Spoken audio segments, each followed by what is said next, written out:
মৰমৰ ছাত্ৰ ছাত্ৰীসকল আজি আমি তৃতীয় শ্ৰেণীৰ ইংৰাজী পাঠ্যপুথিৰ লেসন নাম্বাৰ 5ত থকা নাম্বাৰ 4 এইটো এক্টিভিটি আজি আমি আলোচনা কৰিম তোমালোকক ধুনীয়াকৈ বুজাই দিম তোমালোকে ভিডিওটো মন দি শুনিবা কিতাপৰ পেজ নাম্বাৰ হৈছে কিমান 100 read the pairs of opposite words aloud মানে এইবিলাক হৈছে অপোজিট ওয়ার্ডস মানে হৈছে বিপৰীত শব্দ তোমালোকে এইবোৰ ডাঙৰকৈ পঢ়িবা এইটো হৈছে স্টাৰ্ট মানে আৰম্ভ কৰা এইটো হৈছে ফিনিশ মানে শেষ এইটো হৈছে ঠিক ঠিক মানে হৈছে ঘন ইয়াৰ বিপৰীত কি হ'ব থিন ঠিক থিন থিন মানে হৈছে পাতল এইটো হৈছে ক্যাচ ক্যাচ মানে হৈছে ধৰা আমি যে বল ক্যাচ ধৰু এইটো হৈছে ক্যাচ আৰু এইটো হৈছে থ্ৰো থ্ৰো মানে হৈছে দলিয়াই দিয়া এইটো হৈছে ইয়ং ইয়ং মানে হৈছে ডেকা বা যুৱক আৰু এইটো হৈছে ওল্ড ওল্ড মানে হৈছে বুঢ়া এইটো হৈছে ওয়াইড ওয়াইড মানে হৈছে কি বহল আৰু এইটো হৈছে নেৰো নেৰো মানে হৈছে কি সংকীৰ্ণ এইটো ওন ওন মানে হৈছে মানে জয়ী হোৱা আৰু এইটো হৈছে লষ্ট লষ্ট মানে হৈছে মানে হেৰুৱা বা হাৰা এইটো হৈছে ফাস্ট ফাস্ট মানে হৈছে বেগাই আৰু এইটো হৈছে স্লো স্লো মানে হৈছে লাহে লাহে তোমালোক এইবোৰ মুখস্থ কৰিবা এইবিলাক কিন্তু মানে পৰীক্ষাত আহিব now write down the opposite of each underlined word in the sentence given below মানে তোমালোকে এই আন্ডাৰলাইন কৰা শব্দবিলাকৰ মানে অপোজিট ওয়াৰ্ড লিখিব লাগিব প্ৰথমে number 1 the hare is fast মানে শহাপহু মানে বেগাই যাব পাৰে বাট দা টৰ্টিছ ইজ ইয়াত হ'ব স্লো টৰ্টিছ মানে হৈছে কি কাছ কিন্তু কাছ স্লো তাৰপিছত number 2 the tortoise won the race মানে কাছই মানে দৌৰ প্ৰতিযোগিতাত জয়ী হৈছিল দা হেয়াৰ লষ্ট মানে শহাপহু হাৰিছিল তাৰপিছত number 3 the hare and the tortoise started the race together together মানে হৈছে কি একেলগে মানে শহাপহু আৰু কাছই একেলগে মানে দৌৰা আৰম্ভ কৰিছিল দা টৰ্টিছ দেখ আলিয়াৰ ইয়াত হ'ব ই ডি দা টৰ্টিছ finished earlier মানে কাছই আগতে শেষ কৰিছিল তাৰপিছত number 5 let's write 5 sentence about the hare's action during the race one is done for you মানে খহাটোৱে মানে দৌৰাৰ সময়ত কি কি কৰিছিল তোমালোকে তাৰ বিষয়ে পাঁচটা বাক্য লিখিব লাগিব number 1 the hare challenged the tortoise to a race মানে খহাটোৱে মানে কাছক এখন দৌৰ প্ৰতিযোগিতাৰ বাবে চ্যালেঞ্জ কৰিছিল number 2 the hare had invited all the animals to the race মানে খহাটোৱে সকলোবোৰ জন্তুক মানে দৌৰ প্ৰতিযোগিতাখনলৈ আমন্ত্ৰণ কৰিছিল number 3 the hare ran as fast as he could মানে খহাটোৱে যিমান জোৰেৰে পাৰে সিমান জোৰেৰে দৌৰ মাৰিছিল তাৰপিছত number 4 the hare took a nap under a shady tree মানে খহাটোৱে এটা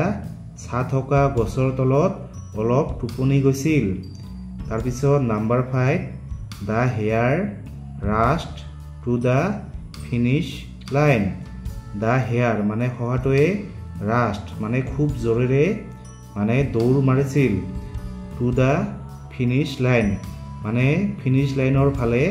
মানে খহাটোৱে খুব জোৰেৰে দৌৰ মাৰিছিল তোমালোকে এইবোৰ এনেকৈ লিখিবা read the sentence to know what the tortoise and the hare are doing মানে খহাটোৱে আৰু কাছটোৱে কি কৰি আছে তোমালোকে জানিবলৈ এই বাক্যবোৰ পঢ়িব লাগিব The tortoise and the hare are running a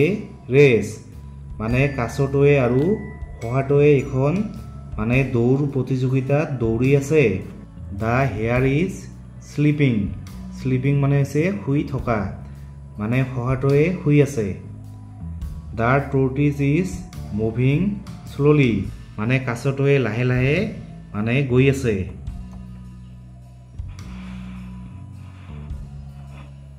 the tortoise and the hare are talking talking মানে হৈছে কথা পাতি থকা মানে কাছটোৱে আৰু শহাটোৱে কথা পাতি আছে number 7 look at the pictures মানে ছবিবোৰলৈ চোৱা what are the hare and the tortoise doing মানে শহাটো আৰু কাছটোৱে কি কৰি আছে write a sentence for each picture মানে তোমালোকে ছবিবোৰৰ কাষত মানে এটাকৈ চেণ্টেন্স মানে বাক্য লিখিব লাগিব use the word within the brackets to write the sentence মানে ব্ৰেকেটত থকা এই শব্দবোৰ ব্যৱহাৰ কৰি তোমালোকে এটাকৈ বাক্য লিখিব লাগিব দ্য হেয়াৰ ইজ স্লিপিং মানে শহাটোৱে শুই আছে স্লিপ মানে হৈছে কি শুৱা আৰু স্লিপিং মানে হৈছে কি শুই থকা দ্য হেয়াৰ ইজ ইটিং মানে শহাটোৱে খাই আছে ইট মানে হৈছে খোৱা আৰু ইটিং মানে হৈছে কি খাই থকা তাৰপিছত the hare and the tortoise are playing মানে শহাটো আৰু কাছটোৱে কি কৰি আছে প্লেয়িং মানে খেলি আছে প্লে মানে হৈছে খেলা প্লেৰ লগত যদি আমি আইএনজি যোগ কৰি দিওঁ তেনেহ'লে এইটো কি হ'ব প্লেয়িং মানে খেলি থকা the hare and the tortoise are ৱাকিং মানে শহাটো আৰু কাছটোৱে খোজকাঢ়ি আছে ৱাক মানে হৈছে কি খোজকঢ়া ৱাকৰ লগত যদি আমি আইএনজি যোগ কৰি দিওঁ তেনেহ'লে কি হ'ব ৱাকিং ৱাকিং মানে হৈছে কি খোজকাঢ়ি থকা তাৰপিছত number 8 complete the sentence using and but or because মানে তোমালোকে এণ্ড বাট আৰু বিকজ ব্যৱহাৰ কৰি এই খালী ঠাইবিলাক পূৰণ কৰিব লাগিব প্ৰথমে number 1 the hare and the tortoise were friends তোমালোকে ইয়াত লিখিবা যে and the hare and the tortoise were friends মানে শহা আৰু কাছ কি আছিল বন্ধু আছিল তাৰপিছত number 2 the tortoise reached the finish line early মানে কাছটোৱে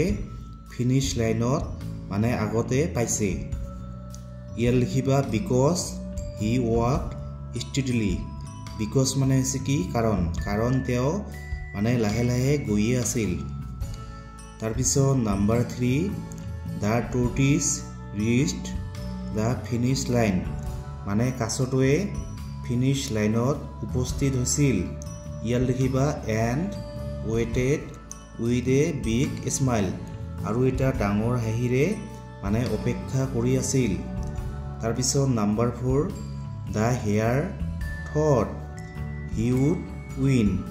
মানে শহাটোৱে ভাবিছিল যে তেওঁ জয়ী হ'ব উইন মানে হৈছে জয়ী হোৱা ইয়াত লিখিবা but he lost the race কিন্তু তেওঁ মানে দৌৰ প্ৰতিযোগিতাত মানে হাৰিছিল তোমালোকে মনত ৰাখিবা বিকজ মানে হৈছে কি কাৰণ এণ্ড মানে হৈছে কি আৰু বাট মানে হৈছে কি কিন্তু তাৰপিছত number 9 the hare wrote an invitation to invite all the animals of the jungle to watch the race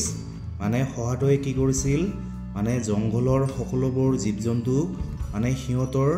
মানে দৌৰ প্ৰতিযোগিতাখন চোৱাৰ কাৰণে কি কৰিছিল ইনভাইট কৰিছিল মানে নিমন্ত্ৰণ জনাইছিল ৰিড দ্য ইনভাইটেশ্যন মানে এইখন হৈছে নিমন্ত্ৰণী পত্ৰ তোমালোকে এইখন পঢ়িব লাগিব ইনভাইটেশ্যন কাৰ্ড মানে হৈছে নিমন্ত্ৰণী পত্ৰ 13 কোহৰালেণ্ড কাজিৰঙা বোকাখাট এইটো হৈছে তাৰিখ মানে এইটো হৈছে সহাৰ address my dear friends of the jungle মানে জংঘলত থকা মোৰ মৰমৰ বন্ধুসকল we would like to invite you all to watch the race between me and the tortoise মোৰ আৰু টৰ্টিছৰ মাজত মানে দৌৰ প্ৰতিযোগিতাখন যোৱাৰ বাবে মানে নিমন্ত্ৰণ জনাই সুখী হ'ম it will be held on Sunday মানে ই কেতিয়া হ'ব ই ছানডে মানে দেওবাৰে অনুষ্ঠিত হ'ব 8:11 AM মানে ৰাতিপুৱা 11 বজাত হোপ মানে আশা কৰোঁ you all would come to cheer us মানে তোমালোক সকলোৱে মানে আমাক আনন্দ দিয়াৰ কাৰণে মানে আহিবা চিয়াৰ মানে হৈছে আনন্দ looking forward to your presence মানে তোমালোকৰ উপস্থিতিলৈ বাট চাই থাকিলো ইয়ৰ ফ্ৰেণ্ডছ মিষ্টাৰ হেয়াৰ তোমাৰ বন্ধু মিষ্টাৰ মানে সহা তাৰপিছত number B colour the envelope of the invitation card given to the box এইখন হৈছে কি এনভেলপ মানে হৈছে চিঠিৰ খাম তোমালোকে ইয়াত ধুনীয়াকৈ মানে কালাৰ কৰিবা তাৰপিছত number 10 join dots to complete the picture মানে তোমালোকে এই ডটবোৰ লগাই দিবা কালাৰ দ্য পিকচাৰ আৰু ছবিবোৰত মানে ধুনীয়াকৈ ৰং কৰিবা তাৰপিছত নাম্বাৰ 11 ৰিড দ্য কনভাৰচেশ্যন মানে হৈছে কি বাৰ্তালাপ মানে এই ল'ৰাজন আৰু এই ছোৱালীজনীয়ে মানে কি কথা পাতি আছে তোমালোকে পঢ়িব লাগিব প্ৰথমে এই ল'ৰাজনে কৈ আছে hello' do you like to play cricket মানে হেল্ল' মানে তুমি ক্ৰিকেট খেলি ভাল পোৱানে এতিয়া এই ল'ৰাজনে কৈ আছে হেল্ল' য়েছ মানে হেল্ল' হয় আই লাইক টু প্লে ক্ৰিকেট মানে মই ক্ৰিকেট খেলি ভাল পাওঁ এতিয়া এই ল'ৰাজনে কৈছে you are looking fit and fine মানে তোমাক দেখাত মানে ফিট লাগিছে আৰু ধুনীয়া লাগিছে what do you do to keep yourself fit মানে তুমি নিজকে মানে ফিট ৰখাৰ কাৰণে কি কৰা এই ল'ৰাজনক প্ৰশ্ন কৰিছে এতিয়া এই ল'ৰাজনে কৈছে আই এক্সাৰচাইজ ডেইলি মানে মই ডেইলি মানে এক্সাৰচাইজ কৰোঁ আই ডু আউটডোৰ এক্টিভিটিজ মানে মই বাহিৰৰ যিবিলাক কাম সেইবোৰ কৰোঁ লাইক ছুইমিং যেনে সাঁতোৰ ছুইমিং মানে হৈছে কি সাঁতোৰা তাৰপিছত চাইকেলিং মানে হৈছে চাইকেল চলোৱা তাৰপিছত জগিং মানে জগিং কৰা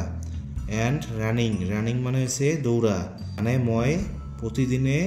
এইবোৰ কাম কৰোঁ এই ল'ৰাজনে কৈ আছে